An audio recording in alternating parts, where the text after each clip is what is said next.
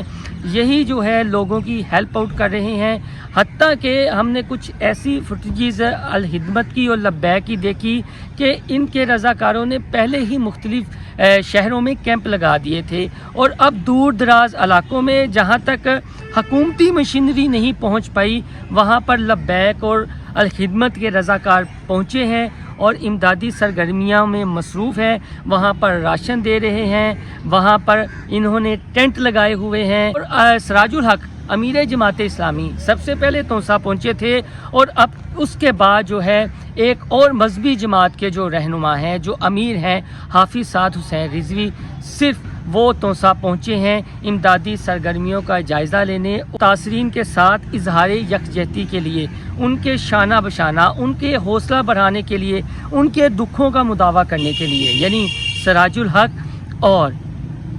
حافظ سعد حسین رضوی میدان عمل میں ہیں اپنے کارکنان کے ساتھ، اپنے رضاکاروں کے ساتھ، اور ان کے ہی امدادی کیمپ بھی نظر آ رہے ہیں۔ اس کے ساتھ ساتھ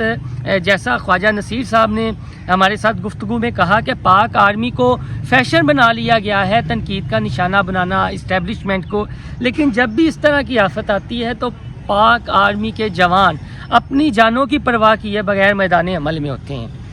مدد کے لیے، امدادی سرگرمیوں کے لیے۔ وہ بھی وہاں تک پہنچتے ہیں جہاں سول انتظامیہ کی مشینری نہیں پہنچ پاتی، وہاں پر پاک آرمی کے جوان پہنچتے ہیں۔ تو اب یہ دیکھ لیں، پاک آرمی کے جوان، لبیک کے کارکنان، الخدمت فاؤنڈیشن کے رضاکار، یہ ہمیں نظر آ رہے ہیں۔ اور وہ این جی اوز جو انسانی حقوق کے نام پر باہر سے ڈالر لیتی ہیں، پاؤنڈ لیتی ہیں، ان کا بھی جب بھی آفت آتی ہے کوئی کردار سامنے نہیں آتا۔ دینی جماعتوں کو یا ان کے کارکنان کو یا ان کے رضاکاروں کو یا پھر اسٹیبلشمنٹ کو، پاک آرمی کو تنقید کا نشانہ بنائیں، اور وہ اس طرح کا کوئی موقع اپنے ہاتھ سے جانے نہیں دیتی۔ جب ہم نے یہ چیزیں بتانا شروع کی تو ہمیں یوٹیوب پر تھوڑے سے یا ٹویٹر پر یہ کمنٹ سننے کو ملے کہ دینی جماعتوں کا سیاست میں کیا کام ہے۔ یہ دینی جماعتیں ہی ہیں کہ جو سیاست میں ہیں، اور ان کے رضاکار اللہ کی رضا کے لیے اپنے دکھیارے بھائی بہنوں کی مدد کے لیے میدان عمل میں ہے۔ کیا سیاسی جماعتیں، پیپلز پارٹی، تحریک انصاف یا نون لیگ کا کوئی رہنما یا کارکن نظر آیا امدادی سرگرمیاں کرتے ہوئے؟ کوئی نہیں۔ اوپر سے ہمارے موجودہ حکمرانوں کی ایک اور بیس ہی آپ یہ دیکھیں کہ قوم سے اپیل کر رہے ہیں کہ سیلاب زدگان کے لیے، متاثرین کے لیے زیادہ سے زیادہ فنڈ دیں، چندے دیں۔ ان کو یہ باتیں کرتے ہوئے ذرا بھی لجا محسوس نہیں ہوتی؟ قوم آگے مہنگائی کی چکی میں پس رہی ہے، بجلی کے بلوں نے ستایا ہوا ہے، اور یہ اپنی جیب سے پیسہ دینے کی بجائے بار بار اپیلیں کر رہے ہیں کہ فنڈ دیں، فنڈ دیں، فنڈ دیں۔ جو آپ کے اربوں کے اثاثے ہیں وہ کس روز کام آنے ہیں؟ کسی ایک سیاسی جماعت کے کارکن نے، رضاکار نے یا رہنما نے اپنی جیب سے ابھی تک ہماری اطلاعات کے مطابق سیلاب زدگان کے لیے کچھ بھی نہیں کیا، کوئی فنڈ جاری نہیں کیا، صرف قوم سے اپیل کر رہے ہیں۔ اور اوپر سے انٹرنیشنل کمیونٹی بھی اس بار یہ دیکھا گیا ہے کہ اس طرح کھل کے سامنے نہیں آ رہی جس طرح ماضی میں آیا کرتی تھی، جب بھی پاکستان میں سیلاب کی صورتحال بنتی تھی یا کوئی زلزلہ وغیرہ آیا کرتا تھا، کیونکہ ماضی میں اس طرح کی مثالیں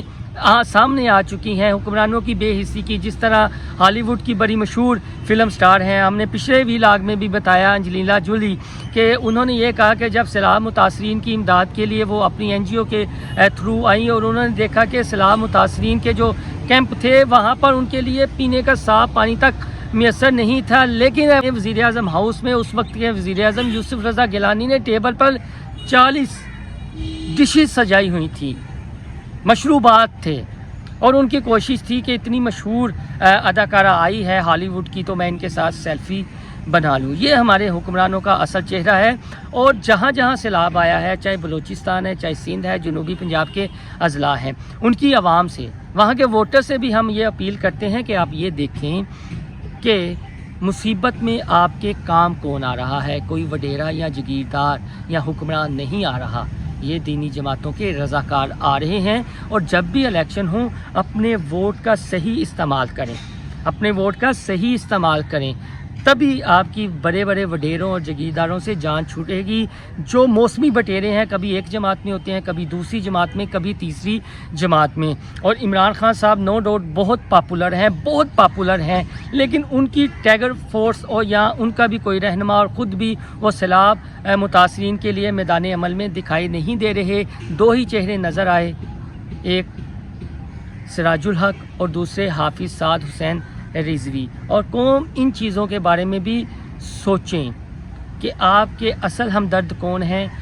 تو کون بے حسی کا مظاہرہ کرتا ہے اور کون اللہ کی رضا کے لیے میدان میں آتا ہے، مدد کے لیے آتا ہے اور وہاں تک پہنچتا ہے جہاں تک ریاستی یا سول حکومت کی مشینری نہیں پہنچ پاتی. دوستو، آپ کو ہمارا یہ ویڈیو پسند آئے تو ہمارا چینل انسائیڈ اسٹوری سبسکرائب کرنا نہ بھولیے گا. اللہ حافظ.